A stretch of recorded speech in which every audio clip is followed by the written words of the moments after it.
الحمد لله الذي هدانا لهذا وما كنا لنهتدي لولا أن هدانا الله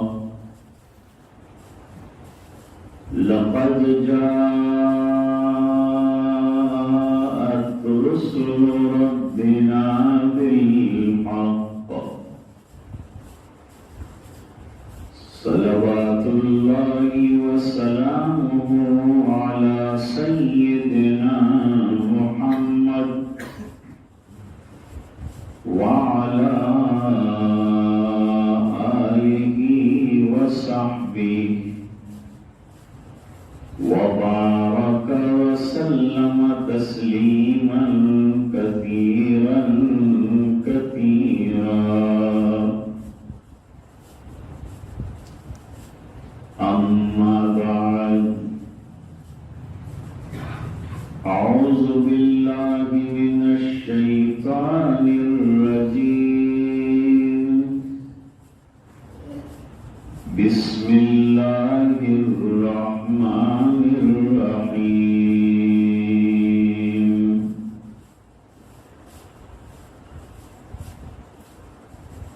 يا أيها النبي قل لأزواجك وبناتك ونساء المؤمنين يدنين عليهن من جلابيبهن صدق الله العظيم.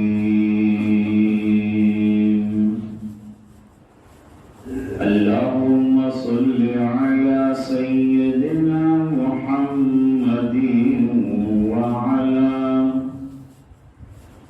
وعلى آل سيدنا محمد وبارك وسلم.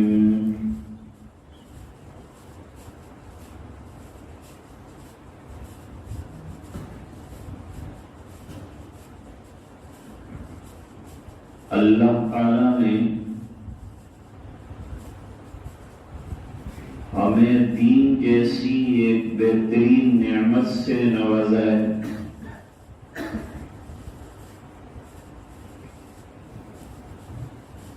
یہ دین جامع ترین ہے، بہترین ہے، حسین ترین ہے، آسان ترین ہے.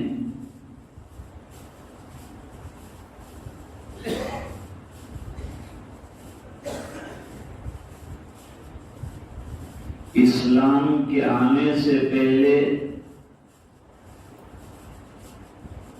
سماج اور معاشرے میں عورتیں بے حیثیت تھیں، اس کا کوئی مقام اور مرتبہ نہیں تھا.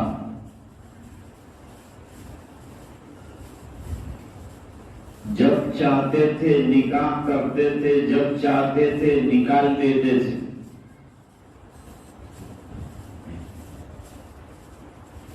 اور عورت کا استعمال جوتوں کی طرح کرتے تھے.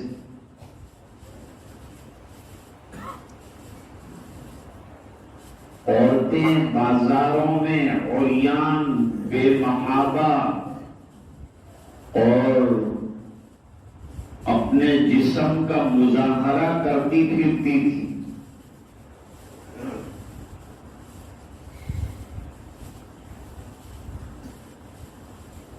مدینہ منورہ سرکار کی تشریف آوری ہوئی، ہجرت ہوئی.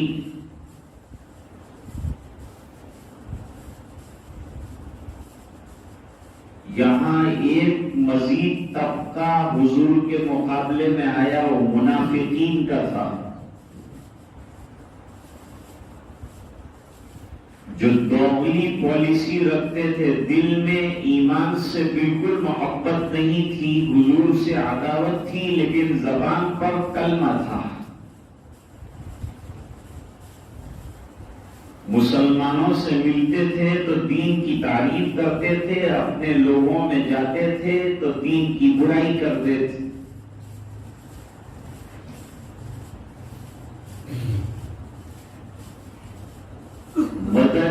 زندگی میں یہودیوں نے کئی سازشیں بنائی حضور پاک صلی اللہ علیہ وسلم کو قتل کرنے کی. جیسے مکی زندگی میں قریش والوں نے سازش رچائی تھی، اللہ نے اس سازش کو بھی فیل کیا، ان تمام سازشوں کو بھی فیل کیا.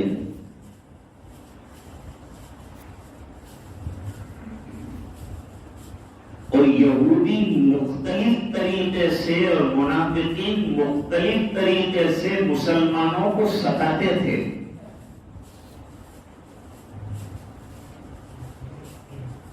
اور کوئی بھی موقع انہیں مسلمانوں کی بے عزتی کا ملے اور تکلیف پہنچانے کا ملے تو وہ تکلیف ضرور پہنچاتے تھے.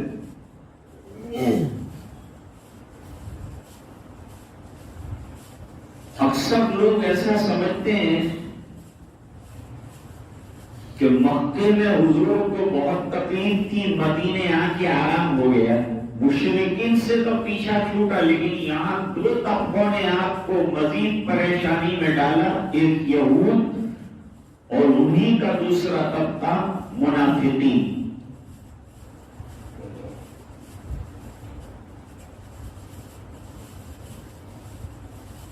خیال تھا کہ یہ ازواج مطہرات کو کہیں چھیڑ کر عزتوں کا مسئلہ کھڑا نہ کر دے.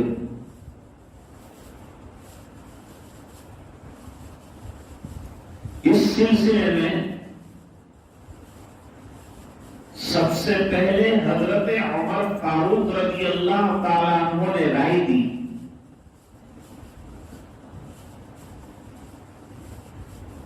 یہ وہ زمانہ ہے کہ جب گھروں کے اندر بیت الخلا نہیں ہوتے تھے، اس کو عیب سمجھتے تھے. گھر کے اندر بیت الخلا بنانے کو عیب سمجھتے تھے. جیسے آج گھر میں بیت الخلا نہ ہو تو عیب سمجھتے ہیں. کمرے کے ساتھ بیت الخلا ضرور ہوگا. پھر مدنی زندگی میں دھیرے دھیرے بیت الخلا کا رواج ہوا، پھر تو عام ہوا. لیکن شروع میں عورتیں بھی جنگل میں جاتی تھیں، مرد بھی جنگل میں جاتے تھے. مردوں کا علاقہ الگ تھا، عورتوں کا قضاء حاجت کا علاقہ الگ تھا.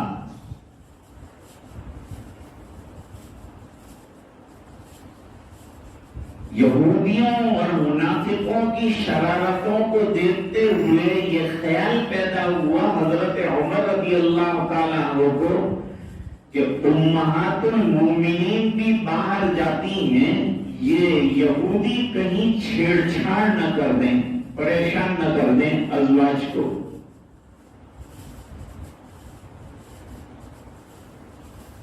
تو انہوں نے سب سے پہلے محجوب ہو کر امہات المومنین کے باہر نکلنے کا حضور کو مشورہ دیا کہ پردے کے ساتھ نکلیں.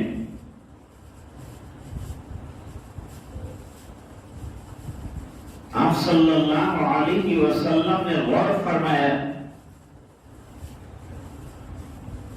اور غور فرمانے کے بعد حضور پاک صلی اللہ علیہ وسلم پر آیات اتری.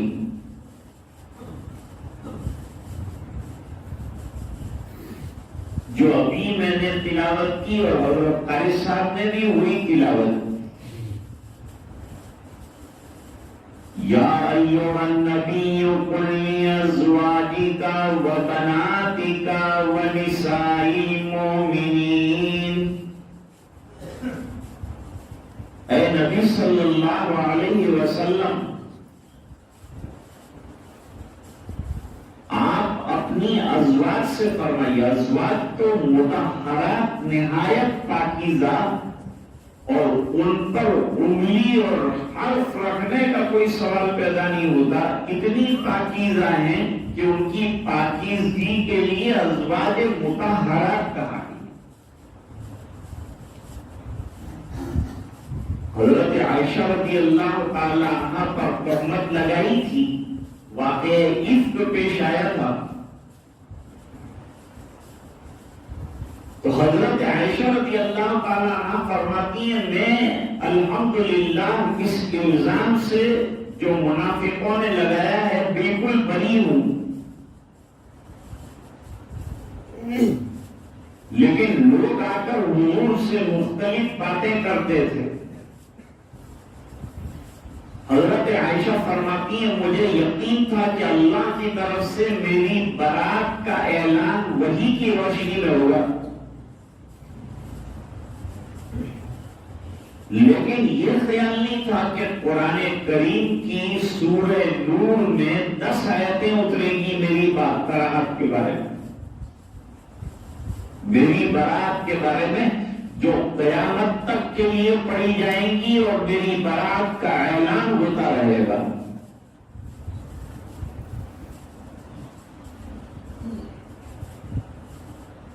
تو ازواج نہایت پاکیزہ ہیں، اس کے باوجود ان کو پردہ کرنے کا حکم دیا۔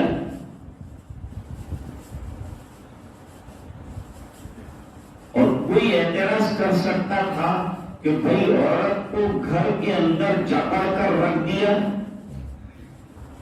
عورت کو بند کرنے کا گھر کے اندر اعلان کر دیا، عورت گھر کی چہار دیواری میں جتنی محفوظ رہتی ہے باہر نہیں ہوئی۔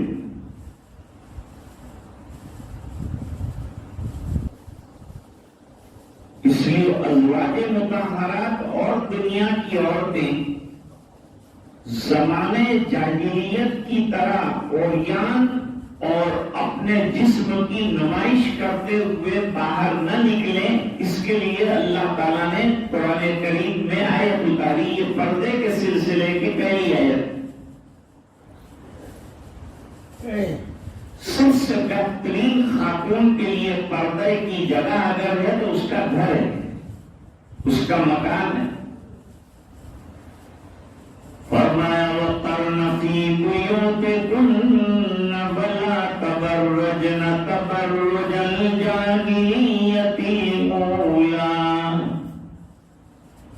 اس آیت سے یہ معلوم ہوتا ہے کہ پہلے عورتیں بڑا آزاد مزاج رکھتی تھیں اور لباس بھی ایسا ہی آزادانہ پہنتی تھی جیسا کہ آج کل کی خواتین کا طریقہ ہے۔ مسلمان عورت جسم پر لباس پہنے گی جسم چھپانے کے لیے، اور دنیا کی عورتیں لباس پہنے گی جسم دکھانے کے لیے۔ عورت کے معنی ہی پوشیدہ چیز کے ہیں، لہذا اس کا جسم پوشیدہ رہنا چاہیے۔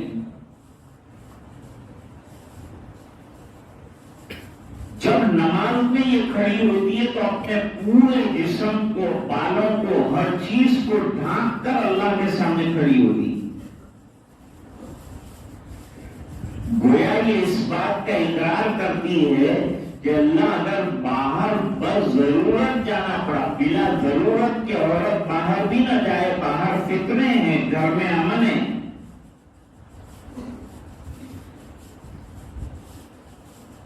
تو اگر باہر جانے کی نوبت آئے تو اس شان کے ساتھ جائیں جیسے نماز کے اندر کھڑی ہوگی، اپنے آپ کو لپیٹ کر جائیں، چھپا کر جائیں، جسم کی نمائش نہ ہو، ایسا نقاب اور ایسا حجاب پہن کر جائیں۔ آج جبکہ حجاب پر حملے ہو رہے ہیں اور مختلف علاقوں سے شور اٹھ رہا ہے کہ حجاب جو ہے اسے غیر قانونی قرار دیا جائے، پہلے یہ شور بیرونی ممالک میں اٹھا تھا۔ فرانس کے اندر اس پر سختی سے عمل رہا، لیکن بفضلہ تعالی وہاں بھی عورت خواتین نہیں ڈری اور انہوں نے برقعے کو نہیں چھوڑا۔ انگلینڈ میں عورتوں نے برقعے کو نہیں چھوڑا، مقابلہ کیا۔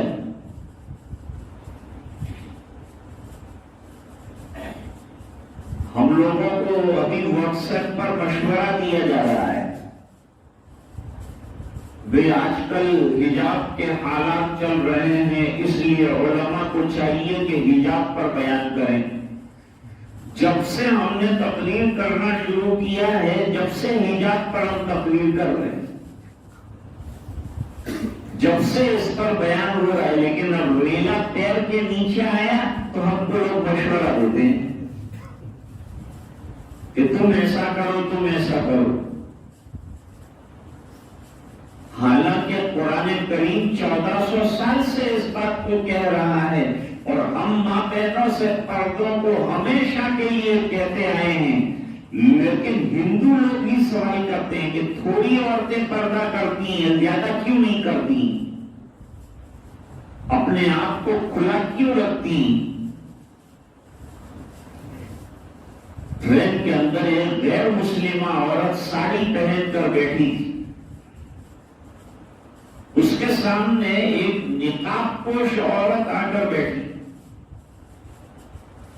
جس کا چہرہ بھی ڈھکا ہوا تھا۔ بعض لوگ کہتے ہیں نہیں چہرہ کھلا رکھو، نہیں، چہرے کو ڈھانکنا چاہیے، کیونکہ اصل فتنے کی جگہ جو ہے وہ چہرہ ہے۔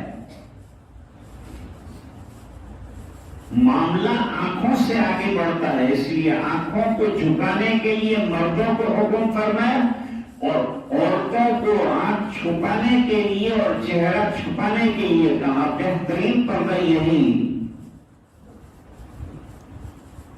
پھر تیسرے نمبر میں اجازت دی کہ چلو چاہے تو ایک یا دو آنکھ کھلی رکھیں، باقی پورا چہرہ جو ہے اس کو ڈھانپ کر رکھیں۔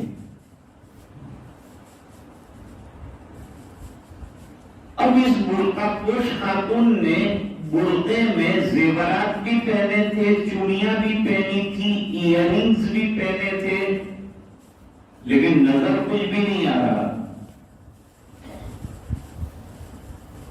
اور لوگ اس کی طرف دیکھتے بھی نہیں تھے۔ جب برقع پوش عورت باہر برقع پہن کر، سادہ برقع پہن کر نکلتی ہے تو بدماش بھی اپنی نگاہوں کو جھکا لیتے ہیں، وہ بھی سمجھ جاتے ہیں کہ یہ شریف زادی ہے اور یہ نہیں چاہتی کہ اسے کوئی دیکھے۔ اس لیے عورت کو باہر بن سنور کر نہیں جانا ہے، سادے لباس میں جانا ہے، برقع پہننا ہے، اور اس کو اگر زیب و زینت کرنی ہے تو اپنے شوہر کے سامنے کرنی ہے۔ وَلَا يُبْدِينَ زِينَتَهُنَّ إِلَّا لِبُعُولَتِهِنَّ، قرآن کریم میں فرمایا۔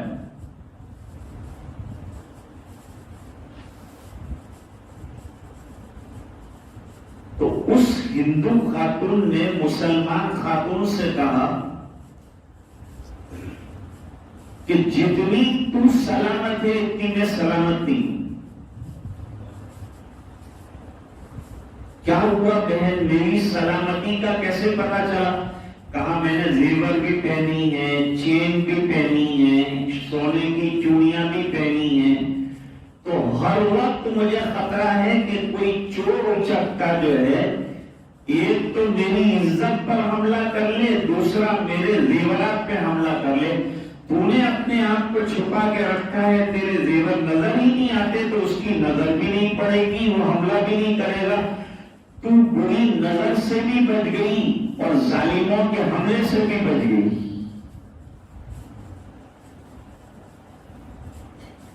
مراکش میں دعوت کے ساتھی پہنچے، وہاں مسلم یونیورسٹی تھی جس کے اندر لڑکیاں بے حجاب یعنی بے پردہ، زیادہ تر جو خرابیاں پیدا ہوتی ہیں اور غیر شرعی شادیاں وغیرہ وجود میں آتی ہیں، وہ کالج کی زندگی سے آتی ہیں، اسکول کی مخلوط تعلیم کی وجہ سے آتی ہے کہ لڑکا اور لڑکی ساتھ پڑھ رہے ہیں، ہوش سنبھالنے کے بعد تو خطرہ رہتا ہے کہ کسی بھی وقت دونوں کا تعلق ہو جائے۔ اور کالج میں آزادی بہت زیادہ ہے، وہاں کوئی پکڑ پکڑ کرنے والا نہیں، ماں باپ بھی نہیں، ماں باپ نے گاڑی بھی دلا دی ہے، ماں باپ نے موبائل بھی دلا دیا ہے، لڑکی آزاد ہے، ماں باپ کو معلوم نہیں ہوتا، وہ سمجھتے ہیں لڑکی پڑھنے گئی ہے، لڑکی جو ہے لڑکے کے ساتھ بائک پر بیٹھی ہے اور ہوٹلوں کے اندر گفتگو کر رہی ہے تعلیم کے نام پر۔ پھر وہاں سے غلط تعلقات استوار ہوتے ہیں، پیدا ہوتے ہیں، پھر غیر لوگوں کے ساتھ شادی کا مسئلہ چلتا ہے۔ کئی لاکھ ہندوستان کے اندر مسلمان لڑکیاں جو ہے مرتد ہو گئی اور غیروں کے ساتھ شادی کر کے چلی گئی۔ یہ سب بے پردگی کا انجام ہے، اور یہ بے پردگی اس وجہ سے ہے کہ گھر میں ماں باپ نے جیسی تعلیم بچوں کو دینی چاہیے عقیدوں کے بارے میں وہ تعلیم نہیں دی۔ اس لیے مکتب کے اندر اپنے بچے اور بچیوں کو بھیجو، یہاں جو تعلیم ہوتی ہے وہ قرآن کریم کی بھی ہوتی ہے، عقائد کی تعلیم بھی یہاں دی جاتی ہے۔ عقیدے جتنے مضبوط ہوں گے، لڑکی کو پچھلا نہیں سکتا، لڑکا گرا نہیں سکتا، اس کے ایمان کو چھیڑ نہیں سکتا۔ لڑکی صاف کہے گی کہ تیرے پاس ایمان نہیں ہے، میں تیرے ساتھ نکاح نہیں کر سکتی۔ یہ تب ہوگا جبکہ اس کا عقیدہ اور اس کا بیلیف انتہائی طور پر پختہ ہو۔ تو مراکش میں لڑکیاں بالکل آوارہ جا رہی تھی کالج کے اندر، اور کالج کے باہر لڑکے جو ہے چھیڑ چھاڑ کرتے تھے، روزانہ دیکھتے تھے، تکتے تھے۔ اس لیے قرآن کریم نے مردوں کی آنکھوں پر پابندی لگانے کے لیے فرمایا لِلْمُؤْمِنِينَ يَغُضُّوا مِنْ أَبْصَارِهِمْ وَيَحْفَظُوا فُرُوجَهُمْ ذَلِكَ أَزْكَىٰ لَهُمْ۔ یہ ان کے لیے بہترین ہے کہ اپنی نگاہوں کو جھکا کر رکھیں۔ نگاہ کا استعمال کرنا ہمارے اختیار میں، صحیح استعمال کریں کہ غلط استعمال کریں، لیکن نفس پر بوجھ ڈالیں اور غیر محرم کی طرف نہ دیکھیں، اور یہ سوچیں کہ نہ دیکھنے پر اللہ تعالیٰ نے جو وعدے فرمائے ہیں وہ وعدے مجھے ملیں گے، اور اگر غیر محرم کو میں دیکھتا رہا تو قیامت کے دن پگھلا ہوا شیشہ میری آنکھوں میں ڈالا جائے گا۔ یہ وعیدوں کو سوچنا چاہیے، اور جب غیر محرم کو تکنے لگے، دیکھنے لگے، تو یہ سوچنا چاہیے کہ میرا پروردگار میری اس حرکت کو دیکھ رہا ہے۔ کوئی دیکھے کہ نہ دیکھے، میری آنکھیں کہاں دیکھ رہی ہے کسی کو پتہ نہیں چلتا، لیکن جس نے آنکھیں عطا فرمائی ہے اس کو نظر آتا ہے، وہ دیکھ رہا ہے، اور آپ آنکھوں کی خیانت میں مبتلا ہیں۔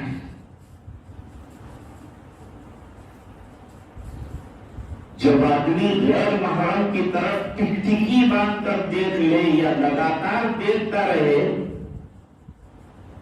تو یہ خائن کہلاتا ہے۔ کسی آدمی کو آپ یوں کہو کہ تو خیانت کرنے والا ہے تو وہ ناراض ہو جائے گا، مجھے خیانت کرنے والا کہا، میرے اوپر الزام لگایا۔ اللہ تعالیٰ ایسے لوگوں کو جو آنکھوں کی حفاظت نہیں کرتے خائن کہا ہے۔ یعلم خائنۃ الاعین وما تخفی الصدور، چوریاں آنکھوں کی اور سینوں کے راز، چوریاں آنکھوں کی اور سینوں کے راز، جانتا ہے سب کو تو اے بے نیاز۔ اللہ تعالیٰ ہر چیز کو جانتے ہیں، جب جانتے ہیں تو جو جانتے ہیں اس کے مطابق جزا سزا دیں گے، اس لیے فرمایا کہ میں جانتا ہوں تو جانتا ہوں تو اسی کے مطابق معاملہ کریں گے۔ اور لڑکیوں کو کیا کہا؟ وَقُلْ لِلْمُؤْمِنَاتِ يَغْضُضْنَ مِنْ أَبْصَارِهِنَّ وَيَحْفَظْنَ فُرُوجَهُنَّ۔ اولین درجے میں عورتیں بھی اپنی نگاہوں کو جھکا کے رکھیں، یہ بہترین طریقہ ہے۔ اور جب باہر نکلنے کی ضرورت پیش ہی آ گئی تو پہلے ازواج مطہرات کو کہا تاکہ لوگ یوں نہ کہیں کہ ہمارے اوپر قاعدے تھوپتے جا رہے ہیں اور خود گھر کے اندر قاعدہ نہیں ہے، تو گھر میں قاعدے کو پہلے جاری کیا، حضرت فاطمہ اور بیٹیوں کے اوپر جاری کیا، پھر فرمایا نساء المؤمنین، باقی باقی جتنی خواتین ہیں مسلمان ان تمام کو یہ کام انجام دینا ہے پردے کا. پردہ عورت کا حق ہے، پردہ عورت کی حیا ہے.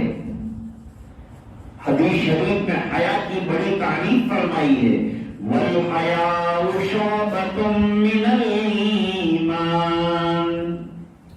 حضرت عائشہ اور حضرت حفصہ رضی اللہ تعالی عنہن حضور پاک صلی اللہ علیہ وسلم کے پاس بیٹھی ہوئی. اتنے میں ایک نابینا صحابی آئے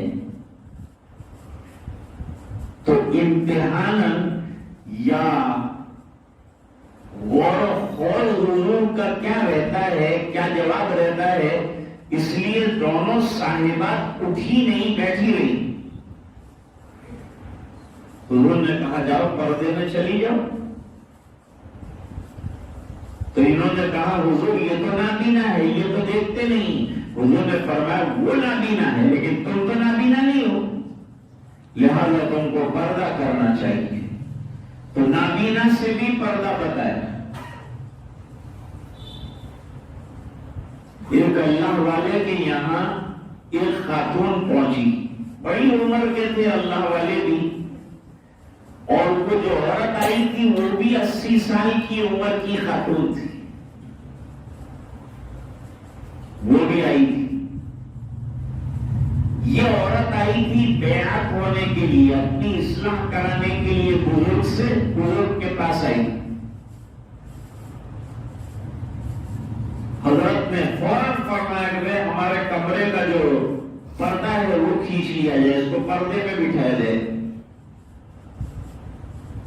اس بڑھیا کو بڑا تعجب ہوا کہ میں تو بڑھیا ہوں، خواہشات سے خالی ہوں، اور یہ بزرگ بھی خواہش سے خالی ہیں، بوڑھے ہیں، ضعیف ہیں، پھر پردے کی کیا ضرورت ہے؟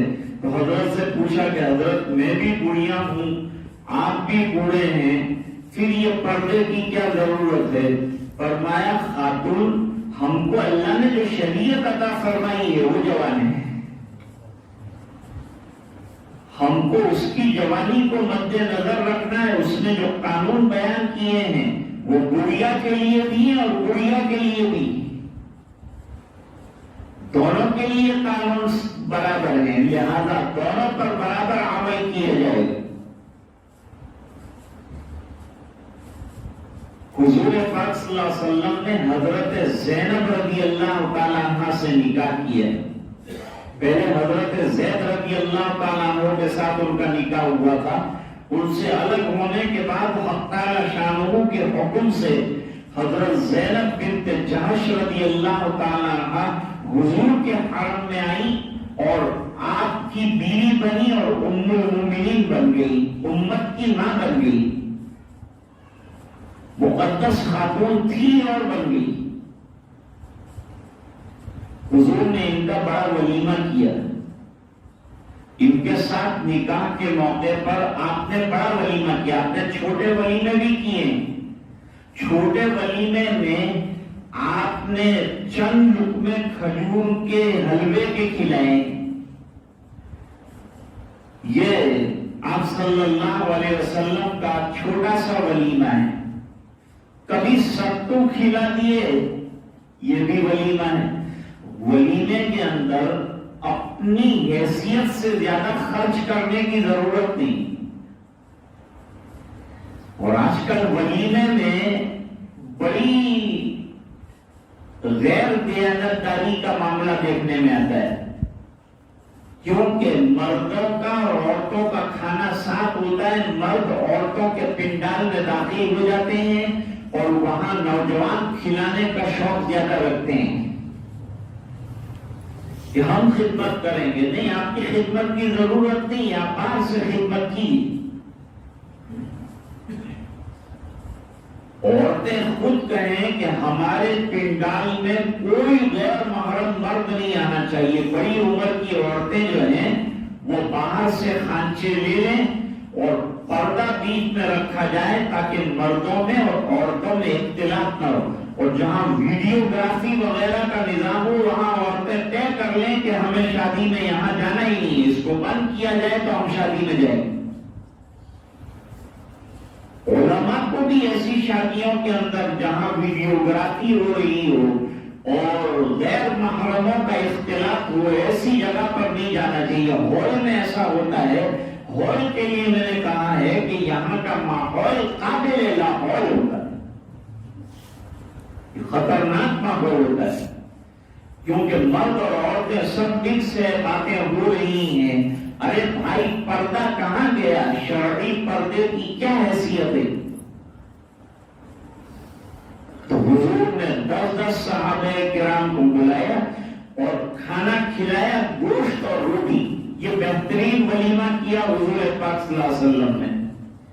اگر کسی نے ایک بکری ذبح کر کے ولیمہ کر دیا تو بھی کوئی حرج کی بات نہیں۔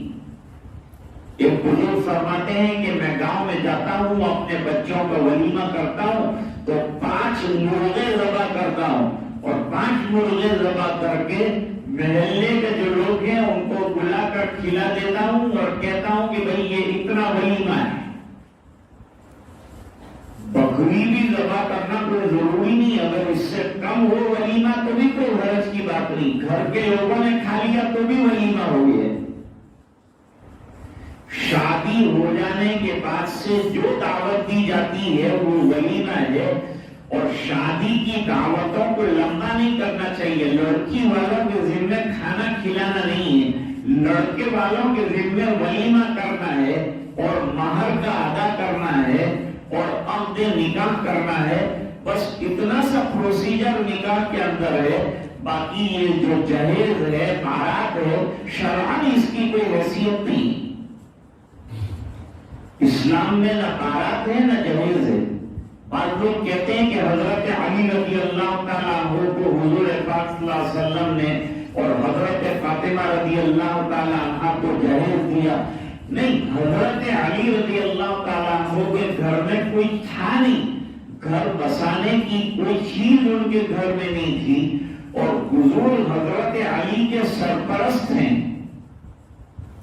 تو سرپرست کے ذمہ ہے کہ دوسرے گھر کا نظم بھی کرے جبکہ اپنی بیٹی ان کے یہاں جا رہی۔ تو وہاں جو ضروری چیزیں تھیں وہ حضرت علی رضی اللہ تعالیٰ عنہ کا پتھر بیچ کر خریدی گئی اور حضرت علی کے گھر پر پہنچائی گئی۔ اس کو ہرگز جہیز نہیں کہہ سکتے ہیں۔ یہ تو ضرورت کی چیزیں تھیں جو حضور نے وہاں نگرانی اور سرپرستی کے طور پر پہنچائی۔ اب 10 آدمی آتے گئے، کھانا کھاتے گئے، 10 آئے، پھر 10 آئے، کیونکہ کمرے چھوٹے تھے اور زیادہ کا انتظام نہیں ہو سکتا تھا، اس لیے چھوٹے کمرے کے اندر 10 آدمیوں کو حضور بلاتے تھے، کھانا کھلاتے تھے، روانہ کرتے تھے۔ پھر اخیر میں 10 لوگ جو رہ گئے وہ بیٹھے رہ جائیں گے نہیں، بیٹھے ہی رہے۔ جب دیکھا کہ یہ لوگ نہیں جاتے تو حضور اٹھ کے چلے گئے، ازواج مطہرات دوسری تھیں ان کے یہاں گئے، شاید اب میرے اٹھ جانے سے یہ اٹھ جائیں گے۔ واپس آئے تو دیکھا پھر بیٹھے ہیں، وہ باتیں کر رہے تھے۔ تنگ مکان ہو میزبان کا اور کھانے والے زیادہ ہوں تو کھانے والے مہمانوں کو چاہیے کہ جیسے ہی کھانے سے فارغ ہو جائیں فوراً اپنا راستہ لے لیں، الیک سلیکٹ کر لیں، شکریہ ادا کر لیں، دعا پڑھ لیں، روانہ ہو جائیں۔ ہم لوگ ریونین میں تھے، وہاں حضرت شاہ غلام حبیب صاحب رحمت اللہ علیہ نقشبندی رحمت اللہ علیہ تشریف لائے، دعوت ہوئی حضرت کی، تو بڑی دعوتیں ہوتی، دعوت ہوئی تو میزبان نے دوسرے علماء کو بھی دعوت دی، ان کو بھی بلایا، ہم کو بھی بلایا، ہم بھی مہمان تھے، ہم کو بھی بلایا۔ حضرت کے سامنے کھانے کے لیے علماء بیٹھے، جب کھانے سے فارغ ہوئے تو ہم نے ایک دوسرے کو اشارہ کیا کہ ہم کو چلے جانا چاہیے، کیونکہ مہمان اور بھی۔ حضرت نے ہمارا اشارہ دے دیا، اشارہ دیکھنے کے بعد فرمایا مولانا یہ جو قرآن کریم میں آیت ہے وَإِذَا طَعِمْتُمْ فَانْتَشِرُوا وَلَا مُسْتَانِسِينَ لِحَدِيثٍ، یہ اس جگہ کے لیے جہاں مکان تنگ ہو اور کھانے والے زیادہ ہوں اور میزبان کو دقت ہو. یہاں مکان اتنا بڑا ہے, کئی کمرے ہیں, آپ کے بیٹھنے سے میزبان کو خوشی ہوگی. تو یہ آیت اپنے لیے نہیں, یہ آیت تو وہاں چلے گی جہاں تنگی مکان ہو, تنگی زمان ہو, وہاں کی ہے. تو قرآن کریم کو سمجھنا یہ بھی ایک کام ہوتا ہے. جب نہیں گئے تو اللہ تعالیٰ نے آیت اتار دی کہ کمرے کے اندر ایک پردہ کھینچ لیا جائے, اور اعلان ہوا قرآن کریم میں وَإِذَا سَأَلْتُمُوهُنَّ مَتَاعًا فَاسْأَلُوهُنَّ مِنْ وَرَاءِ حِجَابٍ. اے مردو, اب تم کو کوئی ضرورت پیش آئے تو وہ ضرورت پوری کرنے کے لیے حجاب کے پیچھے سے آواز دینا, اور اندر سے وہ چیز بھیج دی جائے گی. اب حجاب کا حکم آ چکا. حضرت انس فرماتے بیچ میں سے سرکار نے پردہ کھینچ لیا اور پردہ ہو گئی. تو یہ گھر کا پردہ ہے. میں عرض کر رہا تھا کہ مراکش میں وہ دعوت کے ساتھیوں نے لڑکیوں کو جمع کیا اور پردے کے ساتھ پردے پر تکلیف کہ بیٹیوں, پردہ جو ہے اسلامی فریضہ ہے, اور تمہارے اوپر فرض ہے اپنے چہرے کا, اپنے جسم کا چھپانا, جسم کا نشیب و فراغ نظر نہ آئے, اس کا خیال رکھنا. اور بھی جو ترغیبیں باتیں کرنی تھی, قرآن میں 7 آیتیں جو ہیں پردے کے سلسلے میں, اور احادیث مبارکہ کے اندر 7 احادیث ہیں جن کے اندر پردے کے سلسلے میں احکام دیے گئے. لڑکیوں کے دل پر بات لگ گئی, اور دوسرے دن سے وہ حجاب کے اندر کالی میں آنے لگی. ایک ہفتے کے بعد دعوت کے ساتھیوں نے پوچھا کہ اب کیا حال ہے؟ فرمایا جتنا بے پردگی میں آتی تھی اور دل بے چین اور بے قرار رہتا تھا, جب سے پردے میں آنے لگی وہ جتنے بدماش تھے وہ تمام روانہ ہو گئے. اب ہمارے دل کو انتہائی درجے پر سکون ہے. پہلے دل گھر جاتے تھے تو چھلنی ہوتا تھا, کوئی سینہ دیکھتا ہے, کوئی چہرہ دیکھتا ہے, کوئی آنکھیں دیکھتا ہے, کوئی چھیڑتا. سب چیزیں الحمدللہ پردے کی وجہ سے ختم ہو گئی. حدیث شریف میں ایک واقعہ بیان کیا ہے. جنگ بدر کا موقع تھا,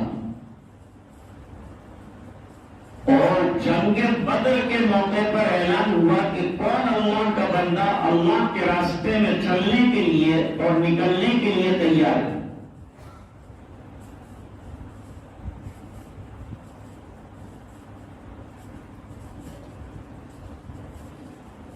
تین 313 افراد نکلے. بیچارے نہتے. ان میں سے کتنے لوگ ایسے تھے کہ جن کے پاس پیروں میں جوتے بھی نہیں تھے. آج اتنی بڑی مسجد ہے, ایک کوئی آدمی ایسا نہیں ہوگا کہ جس کے پاس جوتا نہ ہو. اور وہاں بغیر جوتے کے سنگلاخ اور ریگزار کے اوپر چلنا ہے اور اللہ کے راستے کی لڑائی لڑنی. میدان کارزار میں جانا ہے, دشمن کا مقابلہ ہو سکتا ہے, اس وقت تو نہیں تھا لیکن ہو سکتا ہے. یہ جانے والوں میں ایک نوجوان حارثہ ابن سراقہ بھی تھے. شادی شدہ بھی نہیں تھے, بالکل ینگ تھے, نوجوان تھے. نوجوانوں کے اندر تو دین کا جذبہ ہونا چاہیے, دین کی اہمیت ہونا چاہیے, دین کا شوق ہونا چاہیے. وہ لڑکی نے اتنے سب لوگوں کا مقابلہ کیا. لڑکے کہاں سوئے ہیں؟ یہ میدانوں میں کب تک کھیلتے رہیں گے اور رات کو کب تک والی بال کھیلتے رہیں گے اور کرکٹ میں لگے رہیں گے؟ بیدار ہو جاؤ, بیدار. روزانہ نئے نئے ایشو آ رہے ہیں, آپ حضرات کو مقابلہ کرنا ہے اور ان کے لیے جو ہے تیاری کرنی ہے. اس کے لیے اپنے آپ کو دینی اعتبار سے چاق و چوبند کرو, تیار کرو. چلنے والی نہیں ہے. بہت ہو گیا غفلت کا زمانہ. 1400 سال سے ہم سوئے ہوئے ہیں اور دشمن اتنا چوکنا ہے کہ روز نیا ایشو کھڑا کر کے ایک ایک چیز لا کر ہمارے اوپر حملہ کر رہا ہے, اعتراضات کر رہا ہے. ابھی پوچھو تو ہمارے نوجوانوں کو پردے کا حکم معلوم نہیں ہو. اس کا بڑا خیال اور اس پر 100% عمل ماں بہنیں بھی کریں کہ برقعے کے بغیر بالکل باہر نہ نکلیں. اگر اب تک نہیں کر رہی تھی تو اب اور پابندی کے ساتھ کریں. جتنا یہ لوگ پروٹیسٹ کر رہے ہیں اور مخالفت کر رہے ہیں, اتنا ہم کو قرآن پر جتنا اعتراض کر رہے ہیں اتنا ہم کو قرآن پڑھنا ہے, اتنا ہم کو قرآن حفظ کرنا ہے, اتنا ہم کو قرآن کریم یاد کرنا ہے. یہ ان کا جواب ہے. تو حضرت حارثہ نوجوان ہے, ماں کی اجازت سے نکلے. ماں نے کہا چلا جا, اللہ کے راستے میں تو کام آ گیا, جنت میں پہنچ گیا, تیرا بیڑا پار میرا بیڑا پار, تیری برکت سے اللہ تعالیٰ مجھے بھی جنت میں پہنچا دیں گے. یہ بیٹا کس کا ہے؟ تو بھائی میرا نام آئے گا اور مجھے بھی جنت میں جگہ مل جائے گی. ارے بھائی, لوگ اپنی اولاد کو کوئی سعودی بھیجنے کی فکر میں ہے اور کوئی بیرون بھیجنے کی فکر میں ہے کہ کما کے لائے گا, اور یہ خاتون کو فکر ہے کہ میرا لڑکا مجھے جنت دلائے گا, مجھے جنت میں لے جائے گا. جا گردن کٹا دے, قربانی دے دے, خون کی ندی بہا دے, مت گھبرانا, پیچھے مت ہٹنا, اپنی پیٹھ مت دکھانا. اللہ کے راستے میں لڑنا گئے, ایک تیر آ کر یہاں لگ گیا گلے کے اندر, اجنبی تیر لگا اور شہید ہو گئے حضرت حارثہ نوجوان صحابی. جب بدر سے واپسی ہوئی تو بدر میں پہلا معرکہ ہے اسلام اور کفر کا فیصلہ کن, پہلا معرکہ جس میں اللہ تعالیٰ نے نہتوں کو ہتھیار والوں پر 3 گنا ہتھیار والوں پر کامیابی عطا فرمائی, اور دنیا کے مسلمانوں کو بتایا کہ ہتھیاروں سے لڑنا ضروری نہیں ہے, تمہارا ایمان اور عزم پختہ ہوگا تو دشمن ہار جائے گا. اپنے عزائم کو پختہ کرو, اپنے عقیدوں کو پختہ کرو. اس ملک میں رہنا ہے اور دین کے ساتھ رہنا ہے, نمازوں کے ساتھ رہنا ہے, داڑھی کے ساتھ رہنا ہے, سنت کے ساتھ رہنا ہے, حضور کے دین کے ساتھ ہمیں یہاں رہنا ہے اور قیام کرنا ہے. یہ ملک ہمارا ہے, ہم یہاں رہیں گے اور شان سے رہیں گے, اور ہمارے مذہب کی پابندی کرتے ہوئے ہمارے مذہبی تمام چیزوں کو لے کر ہم چلیں گے. یہ عزم ہونا چاہیے ہمارے جوانوں کا. واپسی میں والدہ کو پتا چلا میرا بیٹا شہید ہوا تو انہوں نے چادریں اوڑھی. صحابہ کرام نے کہا کہ یہاں تو لڑکا انتقال کر جائے تو عورتیں چادریں نکال دیتی ہیں, آپ نے یہ چادریں کیوں اوڑھ رکھی ہیں؟ چادر نکال دیجیے, ماتم کیجیے. اپنا اکلوتا بیٹا چلا گیا تو ماتم کیوں نہیں کرتی؟